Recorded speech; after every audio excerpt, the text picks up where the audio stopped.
আপন চিন্তায় বুঁদ হয়ে থাকার মাঝেই জানালাটা বিকট শব্দে কেঁপে উঠল, আর আকাশটাও ধর্নি কাঁপিয়ে গর্জন করে উঠল। বর্ষার আগমনে প্রায়ই এমন ভারী বর্ষণের আভাস পাওয়া যাচ্ছে। আজকে সারাটা দিনই কেমন গুমট পরিবেশ ধরেছিল। এখন তারই প্রতিপ্রেক্ষিতে বর্ষণের প্রস্তুতি নিচ্ছে মেঘ।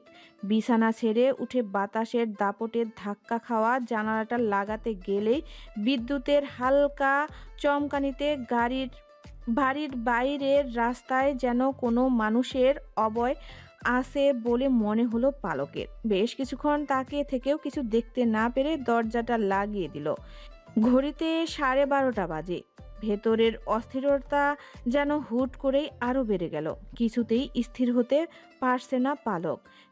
এমন কেন লাগছে? কেন মেঘের অনুভূতিটা আরো প্রখর হচ্ছে?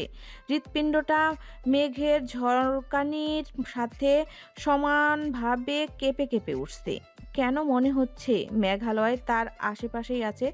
অনবরত পায়চারি করার মাঝেই ফোনটা বেজে উঠল। এত রাতে কে ফোন দিল ভেবেই হাতে তুলে নিতেই 11 ডিজিটের নাম্বারটা স্ক্রিনে জ্বলজ্বল করা দেখেই ভেতরটা ধক করে উঠল। আননোন নাম্বার, তবুও কেন মনে হচ্ছে চেনা কেউ। হাজারো অস্থিরতার ঢোক গিলে গলাধঃকরণ করে ফোনটা রিসিভ করে কানে ধরল। মিনিট খানেক দুই পাশের পোড়া বাড়ির স্তব্ধতা বিরাজমান। থেকে থেকে ওপাশ থেকে নিঃশ্বাসের প্রশ্বাসের শব্দ কানে আসছে। দু হাতে খামচে ধরল পরনের জামাটা। অস্বাভাবিকভাবে কম্পিত পাঁজরের মাংসপিণ্ডটায় যেন কেউ বরফ লাগানো পানি ঢেলে দিল। ভ্যাপসা গরমেও দক্ষিণ পূর্ব অঞ্চলের হিম শীতল বাতাসের প্রখরতা বয়ে গেল পালকের কায়া জুড়ে। ওপাশ থেকে ভরাট কণ্ঠের শব্দটা আবারও শ্রবণ ইন্দ্রে তোলপাড় তুলল। আমার ছেড়ে থাকতে একটু কষ্ট লাগলো না? চোখ মুখ খিচে কান্না আটকালো। ঠোঁট দুটো কামড়ে ধরে রেখেছে, তবুও অক্ষিকোটর ভেদ করে উষ্ণ পানির বাড়িধারা বয়ে গেল। নিঃশব্দে ফোনের স্পিকারে শুধু ফুপানির শব্দ কানে আসছে মেঘের। ফোঁস করে একটা দীর্ঘশ্বাস ছেড়ে নরম কণ্ঠে বলল, আর কত দূরে থাকবে? এই অধমটাকে আর কত কষ্ট দেবে? একটাবার সামনে আসবে না? 113 কিলোমিটার 2 ঘন্টা পাড়ি দিল 10 গজ যেমন পাগুলোর শক্তি পাচ্ছি না। খানিক থেমে আবারও বলল, আর কতক্ষণ অপেক্ষা করাবে? 29 ঘন্টা পেরিয়ে গেছে। এবার তো আমি একটু শান্তি দাও। একটাবার বাইরে আসবে নূর। শেষের কথাটায় যেন তীব্র আকুতি ঢেলে দিল। প্রতিটি শব্দ বাক্য বান হয়ে বুকটা এফোর ওফোর করে দিচ্ছে পালকের। কিন্তু মেঘ কি বলল? বাইরে? তার মানে? এক মুহূর্ত অপেক্ষা না করে ছুটে গেল পালক বারান্দায়। রাস্তার সোডিয়ামের লাইটের মৃদু আলোয় স্পষ্ট পুরুষ অবয়বটা দৃশ্যমান। বিকট শব্দে বজ্রপাত হতেই এক মুহূর্তের জন্য স্পষ্ট দেখল পালক চেহারাটা, গাড়িতে হেলান দিয়ে দাঁড়িয়ে থাকা লম্বা চওড়া শরীরটা। 2 কদম পিছিয়ে গেল। হাতের কম্পনে ফোনটা ধরে রাখা দায় হয়েছে। ওপাশ থেকে আবারও বলল, দাঁড়িয়ে থেকে করে নূর, দম বন্ধ হয়ে মরছি আমি। বক্ষপিঞ্জরের যন্ত্রণা আমায় মাইল মাইল পাড়ি দিয়ে এনেছে এত দূরে। আর দাঁড়িয়ে থেকো না, আমি আর পারছি না অপেক্ষা করতে। হাতের ফোনটা ছিটকে পড়ে গেল। এক ছুটে ঘর থেকে চাবি এনে বারান্দার দরজাটা খুলেই বিদ্যুতের বেগে দৌড়ালো পালক। সময়, স্থান, পরিস্থিতি মাথায় কোনোটাই হিসাব নেই। তার সামনে শুধু মেঘালয় নামক লোকটা। বড় বড় পানির ফোঁটায় ভিজে যাচ্ছে শরীর। বিদ্যুতের ঝলকানি বেড়েই চলেছে, সাথে ঝড়ের দাপট। তার চেয়েও তীব্র বেগে ছুটে গিয়ে চাপটে পড়ল পালক মেঘের বুকে। 2 হাতের সমস্ত শক্তি দিয়ে জড়িয়ে খামচে ধরল পিঠ। প্রশস্ত পিঠে নখগুলো 5টা আশ্রে ছাপ বসে গেল। প্রবল বৃষ্টির শব্দের সাথে কণ্ঠনালীর সকল বাধা ভেদ করে হাউমাউ করে কেঁদে উঠল পালক। তার কান্নার আহাজারিতে বজ্রপাত আর বৃষ্টির বেগ তরতর করে বাড়ছে। গলা ছেড়ে কেঁদে দিল পালক মেঘের বুকে। কান্নার দাপটে ভাঙ্গা ভাঙ্গা শব্দে বলল, এত দেরি কেন করলেন মেঘ? কেন আসতে দিলেন না আমায়? কেন শুনলেন না আমার কথা? কতটা কষ্ট হয়েছে আমার জানেন? কেন আসেননি আগে? কেন? বলে নখের আঁচড় আরও গাঢ় করে ধরল। দু হাতে জাপটে বুকের সাথে মিশিয়ে নিল। কোমর জাপটে ধরে উঁচু করে কপালের সাথে কপাল ঠেকিয়ে ঘন ঘন নিঃশ্বাস ফেলছে মেঘ। ঘন হওয়া কণ্ঠস্বরে অস্পষ্টভাবে বলল, ভালোবাসি নূর। এক মুহূর্তের ব্যবধানে রিনি ঝিনি কণ্ঠের ভাঙ্গা ভাঙ্গা শব্দে উত্তর এলো, ভালোবাসি। চরম শব্দে ধরণী কাঁপিয়ে বিদ্যুৎ চমকে উঠল। বৃষ্টি আর বাতাসের দাপটে এক হলো আকাশ বাতাস, এক হলো দুটো বুক অনুভূতি। ঠোঁটে ঠোঁট ডুবিয়ে শুষে নিল অধরা মৃত্যু। ঘন ঘন নিঃশ্বাস প্রগাঢ় বন্ধনে মিলে গেল দুটো মন, দুটো আত্মা। আজই চলে যাবে? তুমি যে বললে কিছুদিন থাকতে চাও। থাকতেই তো চেয়েছিলাম আব্বু, কিন্তু হঠাৎ করেই ক্লাস টেস্টের ডেট দিয়েছে। অ্যাটেন্ড না করলে ফেল আসবে। আমি ফ্রি হলে আবারও আসব। সে কি কথা হলো? এতদিন পরে আসলি, সপ্তাহখানেকও থাকতে পারবি না? রুমানা বেগমের কথায় পালক গিয়ে মাকে দু হাতে জড়িয়ে ধরে বলে, আমি কিছুদিন পরেই আবার আসবো আম্মু। দুটো দিন থাকলাম তো, এরপর এসে অনেক দিন থাকবো। কি আর করার, নিজের খেয়াল রাখিস মা। অবশ্যই রাখবো। তোমরাও খেয়াল রাখবে নিজের। আর একদম চিন্তা করবে না আমার জন্য। তুমি তো জানোই মা, আন্টি, মামুনি আমাকে কত ভালোবাসে। তবুও শুধু শুধু দুশ্চিন্তা করে অসুস্থ হও কেন বলো তো? বরং এবার ঢাকা গিয়ে কিছুদিন আমার সাথেই থেকে এসো, ভাল লাগবে আমার। যেতে তো চাই, তোর আব্বু তো সময় পায় না। আচ্ছা সে যাই হোক, তোর তো বাসের সময় হচ্ছে, তৈরি হয়ে নে, বেরোবি তো? হ্যাঁ আম্মু, আমি এক্ষুনি রেডি হয়ে আসছি। বলেই খাওয়া শেষ করে ঘরে এসে গেল পালক। আসলে এই সবটা করা লাগলো মেঘালয় নামক লোকটার জন্য। সারা রাতেও বাড়ি ফেরেনি লোকটা। এখনো গাড়ি নিয়ে বাড়ি থেকে খানিকটা দূরে অপেক্ষায় আছে। তাকে হাজার বার বুঝিয়েছে পালক যে সে এক দিনের মধ্যেই ফিরে যাবে, তবুও তার এক কথার নড়চড় নেই।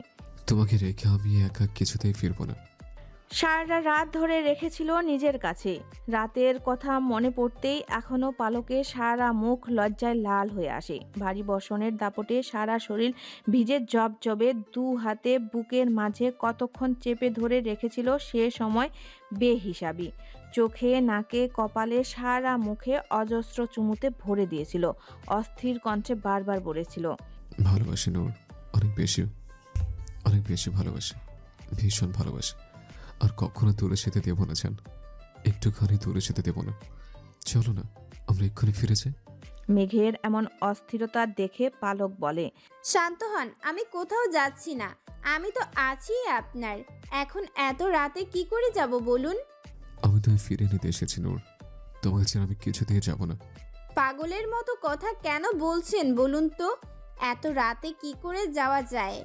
আব্বু আম্মু সকালে উঠে যখন দেখবে আমি নেই, তখন কি ভাববে? পালকের কথায় মেঘ কিছুক্ষণ শান্তভাবে তাকিয়ে থেকে পালকের হাত ধরে টেনে গাড়ির ব্যাক সিটে বসিয়ে নিজেও বসে পড়ে পাশেই। তাহলে আজ সারা রাত তুমি এখানে থাকবে আমার সাথে, আর কাল সকালে হলে আসবে আঙ্কেলের আন্টিকে বলে, তারপর আমি তোমায় নিয়ে যাব। পালক শুধু নিঃশব্দে তাকিয়ে দেখেছে মেঘকে। তার প্রথম দেখা মেঘ আর এই মেঘের মাঝে বিস্তর ফারাক। সেই রাগী গম্ভীর মুখচোরা শান্ত ব্যক্তিত্বের লোকটা এখন নিতান্তই একটা বাচ্চার মতো আচরণ করছে।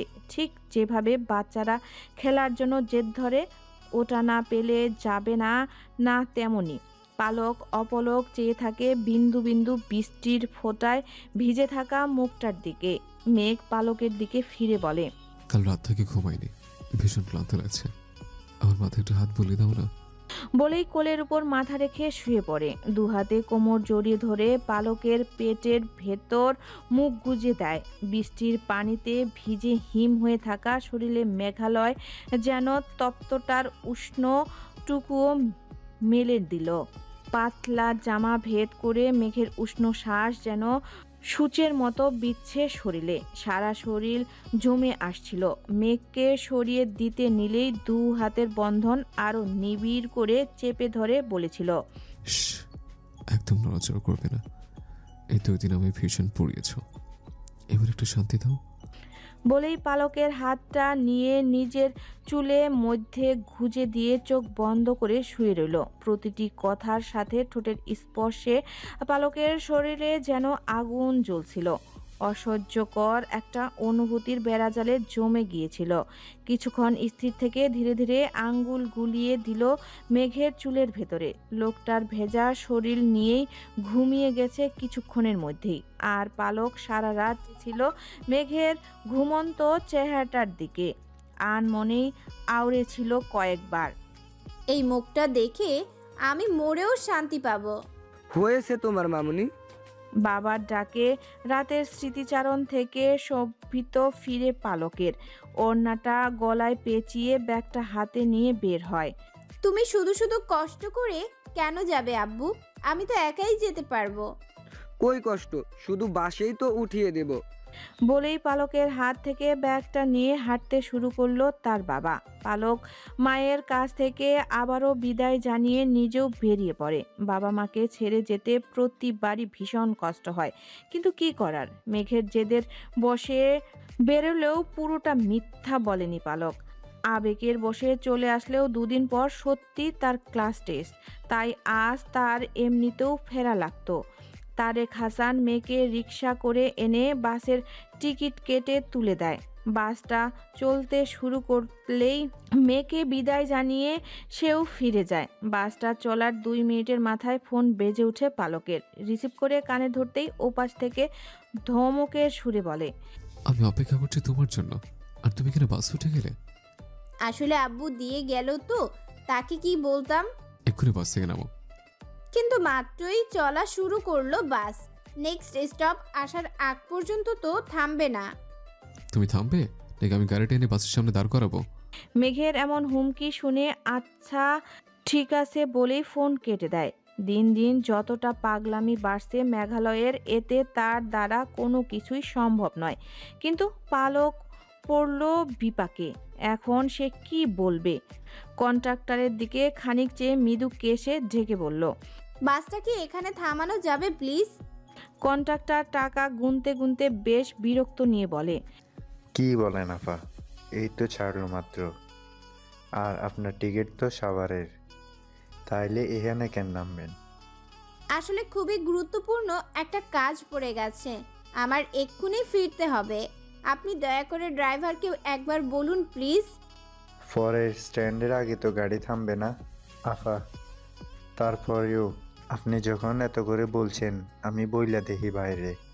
বলেই সামনে এগিয়ে গেল লোকটা। কিছুক্ষণ ড্রাইভারের সাথে কথা বলে ব্রেক করে থামলো বাসটা। লোকটা এসে তাড়া দিয়ে বলল, দেরি কইরেন না আফা, আপনার জন্য এমনিই বাস থামাইতে হয়েছে, শীঘ্রই নামে যান। আর হ্যাঁ, টাকা কিন্তু ফেরত দেন যাইব না। পালক পাড়াপাড়ি করে ব্যাগ নিয়ে নামতে নামতে বলল, টাকা লাগবে না, অনেক ধন্যবাদ। পালক নামতেই বাসটা মুহূর্তেই আবারও ছুটে দৃষ্টির বাহিরে যাওয়ার আগেই কালো রঙের মার্সিডিজটা এসে থামলো পালকের সামনে।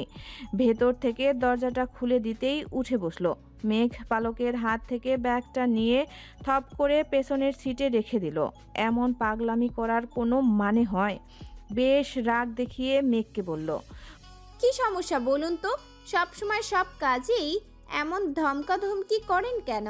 আর 5 মিনিট গেলেই তো নেক্সট স্টপ আসতো। আপনি পুরোটা শেষ করার আগেই পালককে হ্যাঁচকা টান দিয়ে কাছে নিয়ে জড়িয়ে ধরল।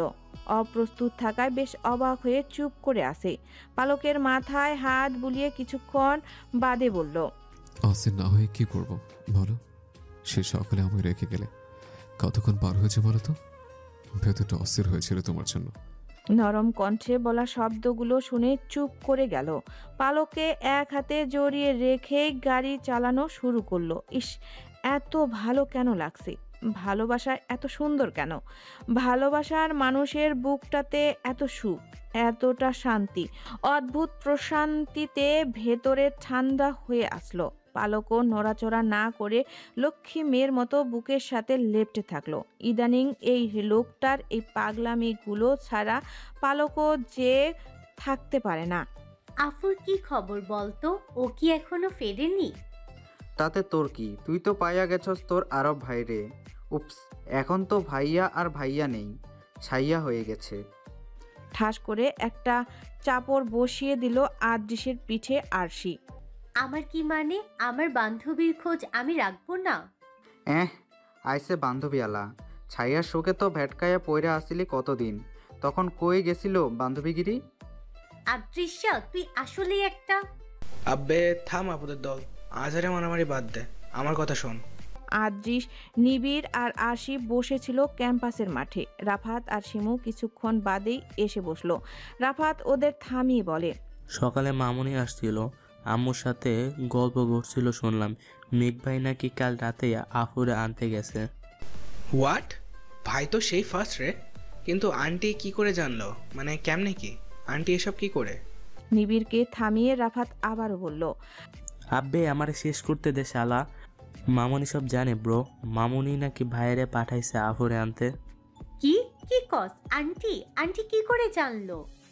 আরশিকে থামিয়ে রাফাত বলল, জানি না, আমিও জানি না, আমি হালকার উপরে ঝাপসা শুনছি। শুধু এতটুকু বলতে পারি, আমগো বাপ মায়েরা আমগোর চেয়ে এক কাঠো উপরে, বস সব বোঝে। মামুনি নাকি আগেই বুঝতে পেরেছিল মেঘ ভাইয়ের ব্যাপারটা, আর কাল ভাই নিজেই মামুনিকে সব কইছে। ইয়ে, তার মানে খুব শীঘ্রই একটা সুসংবাদ পাইতেছি ভাই। বলে আরশি উড়াধুরা লাফানো শুরু করলো। আরশিকে থামিয়ে শিমু বলল, থাম, কি শুরু করলি? সবাই দেখছে। দেখুক, আজকে তো আমি খুশির ঠেলায় ক্লাসই করুম না, জবসে একটা পার্টি হবে। আদৃশের কথায় আরশিও বলল, একদম, চল আফুদের ওখানেই যাই। কিন্তু ক্লাস? রাখ তোর ক্লাস, একদিন না করলে কোনো মহাভারতটা অশুদ্ধ হবে না। বলেই শিমুকে সাথে নিয়ে হাঁটা ধরল সবাই। বেলা প্রায় 10:30। গাড়িটা এসে থামলো চৌধুরী বাড়ির সামনে। চাবিটা ঘুরিয়ে মেঘ আলতো করে হাত রাখলো পালকের মাথায়। মেয়েটা ওর বুকেই ঘুমিয়ে গেছে। সারা রাস্তা এক হাতে ধরেই আলগে রেখেছে পালককে। এই শান্তিটার জন্য সে কত না ছটফট করেছে। মেয়েটাকে কিভাবে সে নিজের সাথে এভাবে জড়িয়ে নিল মেঘ আজও বুঝতে পারছে না। এই তো সেদিন, 2 মাসের চেয়ে কয়েকদিন বেশি হবে পরিচয়ের সময়সীমা। এর মাঝে এতটা ভেতরে কিভাবে গেঁথে গেল? পালকের সেই বোকা বোকা কথা, ধমক খেয়ে চুপসে যাওয়া চেহারা আর খিলখিল করা হাসি না দেখলে যে মেঘের ভালো লাগে না। সব সময় নিজের কাছে ধরে রাখতে ইচ্ছা করে। পালকের ঘুম পাতলা হতেই নড়ে চড়ে উঠে। মেঘ মুচকি হেসে পালকের কানের কাছে মুখ এনে ফিসফিসিয়ে বলে, বাড়ি এসে গেছে সুইটহার্ট, উঠবেন? আরো কিছুক্ষণ জড়িয়ে ধরেই থাকতে চান? মেঘের কথায় ঘুম পুরোপুরি ছুটে যায়। মাথা উঁচিয়ে মেঘের দিকে তাকাতেই পালকের নাকের উপর টুপ করে একটা চুমু দেয় মেঘ। ছিটকে সরে আসে পালক। ঘুমটা না সরতেই মেঘের এমন কাণ্ডে ভীষণ লজ্জা পায় পালক।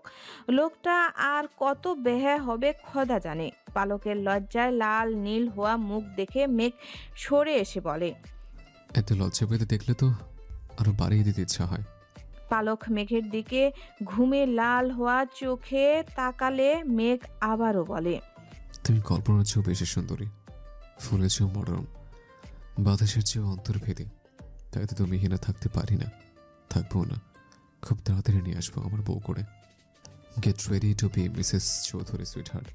মেঘের এমন কথায় সঙ্গে সঙ্গে আলোড়ন তৈরি হচ্ছে পালকের। লজ্জায় আর একটুও থাকতে পারছে না। ধ্যাত বলেই দরজা খুলে এক ছুটে দৌড়ে চলে যায় পালক। আজব তো, এভাবে শকুনের মতো চেয়ে আছিস কেন সবগুলো? কেন, আমরা কি তাকাতেও পারবো না নাকি? কেন তাকাবি? আর এভাবে ফিক্সড লুক দিয়ে তাকিয়ে থাকার কি আছে? এসে থেকেই দেখছি। তুই কি দেখছিস? দেখছি তো আমরা। নিবিড়ের কথায় বিরক্ত হয়ে উত্তর দিল, হ্যাঁ, তো সবগুলো এভাবে চোরের মতো করে তাকিয়ে আছিস কেন? আমার কি পাখনা গজিয়েছে নাকি শিং উঠেছে? আদৃশ বিজ্ঞদের মতো গলা খাকারি দিয়ে বলল, গজায়ও নেই, উঠেও নেই, ফুটেছে। কিসব বলছিস? মাথার তার কয়টা গেছে? কি ফুটেছে? রাফাত ওর বিশ্রী রিয়েকশন দিয়ে ঢং করে বলল, ফুল ফুটেছে, ফুল, প্রেমের ফুল। আশেপাশে কেমন প্রেম প্রেম করা গন্ধ পাচ্ছি। রাফাতের কথায় পালক বেশ অপ্রস্তুত বনে গেল। ওরা যে কি উদ্দেশ্য করছে তা ঠিক বুঝতে পেরেছে। তখন গাড়ি থেকে দৌড়ে এসে ঘরে ঢুকতেই দেখে ফ্লোরে বিছানা পেতে পাঁচটা তেরা বেঁকা হয়ে শুয়ে আছে। পালক এসে ব্যাগটা রেখে ওদের কাছে যাওয়ার পর থেকে শুরু হয়েছে এক এক রকম চোখে চেয়ে আছে, যেন চিড়িয়াখানার নতুন প্রাণী দেখছে। ওরা এসব বলবে জানলে কখনো জিজ্ঞাসা করতো না। বেয়াদবগুলো পালককে আচ্ছা জ্বালাচ্ছে। হাত ভর দিয়ে বসা থেকে উঠে দাঁড়িয়ে বলল, এই যে নিচে পপকর্ন আর কোল্ড ড্রিঙ্কস এর মেলা বসিয়েছিস, আমি ঘর থেকে আসতে আসতে যদি পরিষ্কার না হয় তবে আমি তোদের চোখে সরিষা ফুল ফোটাবো, মনে রাখিস। বলে গটগট করে ঘরের মধ্যে আসলো। ওরা যে এখন কিছুক্ষণ নিজেদের মধ্যে চাওয়াচাওয়ি করে ফুসুর ফুসুর করবে তা পালক জানে। সবগুলো প্ল্যান করে শুরু করছে পালককে জ্বালাবে বলে। ওদের কি চিনে না পালক? ওয়াশরুমে ঢুকে ফ্রেশ হয়ে চেঞ্জ করে এসে বসতেই ফোনটা বেজে উঠল। এখানে এসে পৌঁছেই তো বাবাকে ফোন করে জানিয়েছে, এখন আবার কে? ফোনটা হাতে নিয়ে মৃদু হেসে রিসিভ করলো। ওপাশ থেকে চিকন কণ্ঠে চেঁচিয়ে উঠল, আপুই, আমি খুব রাগ করেছি তোমার উপর, খুব। তুমি এতদিন পর আসলে, অথচ আমার সাথে দেখা না করে চলে গেলে। আর 2 দিন থাকলে কি হতো? আরে পাগলি, তুই তো বাড়িতে ছিলিস না, আর আমার পরীক্ষা আছে বলেই তো চলে আসতে হলো। না তো তোর সাথে দেখা না করে কি আমি আসতে পারি বল? তাহলে তুমি যেদিন আসলে সেদিনই আমাকে ফোন করে কেন বললে না? আমি সেদিন চলে আসতাম। তুই এতদিন পর ঘুরতে গিয়েছিস বলেই বলিনি, আর আমি তো আবারও যাব পরীক্ষা শেষ হলে। পালক হাজারো বোঝানো সত্ত্বেও জেদ ধরেছে সারা। পালক কেন ওর সাথে দেখা করে আসলো না? মেয়েটা এমনই, ভীষণ ছটফটে আর চঞ্চল, প্রচুর কথা বলে। পালক বলে পাগল। নিজের মায়ের পেটের বোন না হলেও নিজের ছোট বোনের চেয়ে কোনো অংশে কম ভালোবাসে না। জন্মের আগেই বাবাকে হারিয়েছে মেয়েটা। 5 বছর বয়সেও খালার একটা অ্যাক্সিডেন্টে ওপারে চলে যায়। সেই থেকে ও পালকদের সাথে একসাথে ভাই বোনের মতোই বড় হয়েছে। না, মা বাবা কখনো ওকে পালকদের চেয়ে কম চোখে দেখছে, আর না পালক আর পালকের ভাই ওকে কখনো নিজের চেয়ে কম ভালোবেসেছে। সবে মাত্র এসএসসি পরীক্ষা দিয়েছে সারা। ছোট মামা নাকি সাথে নিয়ে গেছে নানির বাড়ি কিছুদিন ঘুরিয়ে আনতে, তাই পালকও বাড়ি গিয়ে যায়নি। একবার জানালে ছুটে আসতো পাগলিটা। ভাই আর পালকের অবর্তমানে সারাই বাড়ির সব, তাই ওর আব্বু আম্মু ওকে চোখে হারায়। বাড়ি থেকে বাইরে খুব কমই যাওয়া হয় বলে পালকও চায়নি ওর ভ্যাকেশন শেষ করতে। সারার সাথে আরও কিছুক্ষণ কথা বলে ফোন রেখে বাইরে পা বাড়ালো। আফু বলেই দৌড়ে এলো পালকের কাছে। পালক 2 হাতে বাড়িয়ে কোলে তুলে নিল মিষ্টিকে। তুমি কোথায় ছিলে আপু? আমি তোমায় খুঁজেছি। আমি বাড়িতে গিয়েছিলাম অ্যাঞ্জেল। গাল দুটো টেনে হামি দিয়ে বলল। মিষ্টিকে কোলে নিয়ে বসার ঘরের দিকে তাকিয়ে দেখে রুচিতাও বসেছে ওদের আড্ডায়। তিয়াস রুচিতাকে নিয়ে খুলনাতে গিয়েছিল তাদের গ্রামের বাড়িতে, হয়তো কাল এসেছে। রুচিতাকে দেখে গিয়ে বলল, আরে রুচি আপু, কবে আসলে? রুচিতা পালকের দিকে চেয়ে হাসি মুখে বলল, আফু আয় আয় বস, আজ সকালেই এসেছি। এসেই মিষ্টি বায়না ধরেছে আফুর কাছে চলো চলো করে, তাই তো নিয়ে আসলাম। বেশ করেছো, ভীষণ মিস করেছি তোমায় এ কয়দিন। হ্যাঁ থাক, আর বাহানা বানাতে হবে না। আমায় মিস করা আর সময় কই। শুনলাম আজকাল তোর দিন মেঘের মেঘে মেঘেই কেটে যায়। রুচিতার খচা দেওয়া ইঙ্গিত বুঝতে পালকের একটুও অসুবিধা হয়নি। লজ্জায় কিছু বলতেও পারছে না। এসব এই আপদগুলো তা কাজ বেশ জানা পালকের। দেখো কেমন চোরের মতো হাসি দিচ্ছে এক একটা। এভাবে বলতে পারলে? আমি কি ফোন দিয়ে কথা বলিনি তোমার সাথে? আমি তোমাকে আর মিষ্টিকে কত মিস করেছি জানো? থাক থাক, আমাকে মিস করতে হবে না। যাকে করার দরকার তাকেই কর। শুনলাম আজকাল মানুষ মাঝরাতেও এক শহর থেকে অন্য শহরে ছুটে যায় কারো টানে। রুচিতার কথায় সাথে তাল মিলিয়ে নিবিড় বলল, শুধু তাই নাকি, আরো কত কি। তুই চুপ করবি নাকি আমি ঝাঁটা আনবো বল? তোরা সব কয়টা বেশি বার বেড়েছিস। পালকের ধমক শুনে আরশি বলল, ওমা, বাড়াবাড়ির কি আছে, আমরা তো সত্যিই বলছি। ও আচ্ছা, তাই নাকি? তুমি কোন দেশের ধোয়া তুলসী পাতা শুনি? সকাল থেকে তোরে 50 বার ফুসুর ফাসুর করতে দেখেছি ফোনে। পালকের কথায় আরশি বেশ লাজুক লাজুক মুখ করে বলে, আসলে উনি আজকে একটু শহরের বাইরে গেছে তো, তাই খোঁজ নিচ্ছিলাম আর কি। আরশি এভাবে লজ্জা পাওয়া দেখে আদ্রিস বলল, ভাই তুই আর লজ্জা পাস না প্লিজ। তোরে লিপস্টিক মাখা বান্দরের মতো লাগতাছে। আমার তো এখন আরাব ভাইরে নিয়ে টেনশন হচ্ছে। ভাই ভুল জায়গায় ল্যান্ড করে ফেললো, তাই তো? আমারও মনে হয় জানিস, ভাই মনে হয় ভুলে আরও সেরে প্রপোজ করে লাইছে। তো এই বান্দরনি চুন্নি মার্কে হাসি দেখাও কেউ কুয়াতে ঝাঁপ দেওয়ার মতো কাজটা করবে না বলে হাহা করে হেসে উঠল। রাফাত আর আদ্রিসের এমন কথা শুনে পালক আর রুচিতা না পেরে হেসে দিল। আরশি এবার প্রচণ্ড ক্ষেপে গেছে। আশেপাশে দেখে একটা পানির বোতল হাতে নিয়ে ধূপধাপ পেটানো শুরু করলো। এই যা, ভুল সময়ে এসে গেলাম নাকি? পুরুষালী কণ্ঠস্বরে পিছনে ফিরে দেখে ধ্রুব বেশ হতবম্ব দৃষ্টিতে তাকিয়ে আছে। আরে ধ্রুব, এদিকে আয়। রুচিতার ডাকে এদিক ওদিক হেবলির মতো হয়ে দেখে এগিয়ে এলো। রুচিতা এক গাল হেসে আবারও বলল, এদের এসব ধরিস না, এরা এমনই। তা তুই কখন এলি? এই তো এদিক দিয়ে যাচ্ছিলাম, ভাবলাম মেঘের সাথে দেখা করে যাই। উপর দিকে যাচ্ছিলাম, এখানে হট্টগোল শুনে আসলাম আর কি। নিবিড় উচ্ছ্বাসিত হয়ে বলল, বেশ করেছো। ট্যুর থেকে ফিরে কারোরই তেমন দেখা হয়নি, আজকে বেশ আড্ডা দেওয়া হবে। ভাই এগুলো কি আইসক্রিম? রাফাতের কথা শুনে ধ্রুব হাতের ব্যাগগুলো রেখে সামান্য হেসে বলল, আসছিলাম যখন ভাবলাম আইসক্রিম নিয়ে আসি তোমাদের জন্য। আরশি খপ করে আইসক্রিমগুলো হাতে নিয়ে বলল, ও ভাইয়া, কি করে যে থ্যাংক ইউ বলবো, একদম মন মতো কাজটা করেছেন, এটাই দরকার ছিল। এখানে একদম নোংরা করবি না, আমি দিচ্ছি সবাইকে।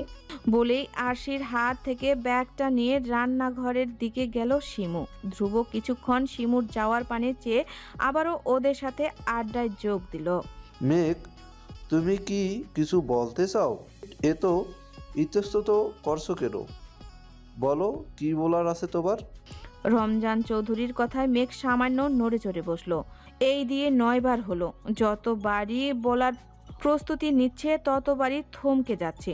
আজকে সে বিকেলে অফিস থেকে ফিরে বাবাকে ডেকেছিল কিছু জরুরি কথা বলবে বলে, কিন্তু যতবারই বলতে যাচ্ছে কোনোভাবে আটকে যাচ্ছে কথা। এবার বেশ নিজেকে শক্ত করে কেসে উঠে বলল, বাবা আমি আসলে কিছু গুরুত্বপূর্ণ কথা বলতে চাই। হ্যাঁ, তোমার কথা শোনার জন্যই তো বসে আছি আধা ঘন্টা ধরে। তুমি তো এদিক ওদিক ফিরেই দেখছি, একদিন পার করে দিবে। সত্যি করে বলো তো, এমন হাসপাস করছো কেন?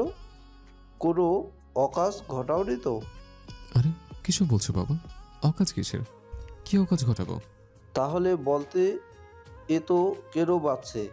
ফটাফট বলে ফেলো তো। ও সারাদিন ধরে বলতে পারবে না আঙ্কেল, আমি বলছি। মেঘ চোখ তুলে তাকিয়ে দেখে ধ্রুব দাঁড়িয়ে আছে। আরে ধ্রুব, এসো বাবা এসো। দেখো, আবার এই গুরুধর ছেলেটা পুরো আধা ঘন্টা বসিয়ে রেখেছে কিছু বলবে বলে, এখনও বলতে পারছে না। তুমি বলো তো কি হয়েছে? গোপনে বিয়ে টিয়ে করে ফেলছে নাকি? নিজের বাবার এমন অযৌক্তিক কথাবার্তা শুনে মেঘ বলে, উফ বাবা কি বলছো? বিয়ে কেন করতে যাব? তোর মুখ দেখে তো তাই মনে হচ্ছে। এবার ধ্রুব এসে পাশে বসে বলে, পুরোটা তেমন না হলেও অনেকটা সেরকমই বলা যায়। ধ্রুবের কথা শুনে মেঘ রাগী দৃষ্টিতে তাকায়। রমজান চৌধুরী বেশ জোরে বলে উঠল, বলো কি? আবার এই রসকসির ছেলেটা, তাও আবার বিয়ে? ধুর, ওর দ্বারা এসব হবে না। ও শুধু পারবে অফিস সামলাতে আর গভীর বুক করে থাকতে। আবার ছেলেটা এ তো কাঠখোটা কি করে হলো আমিও বুঝি না, জানো? এই বয়সে তো আমি বিয়ে করে ফেলছিলাম। তো আমায় বলতে কই দিচ্ছ? কথা তো বলতে দিচ্ছ না, বিয়ে কিভাবে করব? বেশ উত্তেজিত হয়ে বলে উঠল মেঘ। পরক্ষণেই নিজের অস্থিরতা বুঝতে পেরে দমে গেল। রমজান চৌধুরী ছেলের দিকে কিছুক্ষণ নিঃশব্দে চেয়ে রইল। মেঘ বরাবর স্পষ্ট ভাষী, কখনো কোনো কথা বলতে এমন দ্বিধাবোধ করে না। আঙ্কেল, আমি আপনাকে মেঘের বিষয়ে কিছু বলতে চাই। মেঘ কেন অপ্রস্তুত বোধ করতে, কথা ছিল ধ্রুব নিজেই বলবে তার বাবাকে। এখানে এসে মেঘকেই ফাঁসিয়ে দিল। প্রসঙ্গ হলো পালক আর তার বিয়ে নিয়ে। নিজের বাবার কাছে এভাবে বিয়ের কথা বলতে বেশ লজ্জা লাগছে মেঘের। কিভাবে কি বলবে কিছুতেই ভেবে পাচ্ছে না। আর চোখে ধ্রুবর দিকে তাকাতেই ধ্রুব চোখ সরিয়ে নেয়। ওর দিকে তাকিয়ে আছো কেন? কি বলবে আমায় বলো। বাবার কথায় ধীর কণ্ঠে মেঘ বলল,